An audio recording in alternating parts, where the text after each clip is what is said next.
Langkah pengurus Persatuan Judo Seluruh Indonesia atau PJSI Kota Bogor untuk fokus mencetak atlet prioritas juara tampaknya tidak main-main.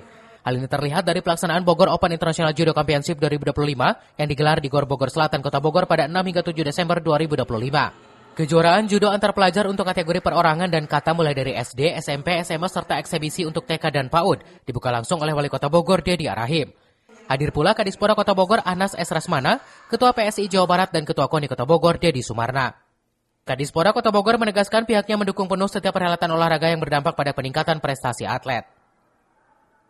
Teman yang masih muda dari SD, SMP, dan uji coba untuk TK dan PAUD. Untuk bibit-bibit kita, ini event di Kota Bogor. Cari bibit-bibit dari SD, SMP, dan mencoba di TK dan PAUD. Yang berapa kategori? Sesuai dengan jumlah itu, kalau ini ada 10. Kejuaraan yang diikuti 102 pejudo ini bertujuan untuk menambah jam terbang para atlet pemula serta menjadi wadah untuk mengasah kemampuan selama masa latihan. Dari Kota Bogor, Cevi Suryadi melaporkan.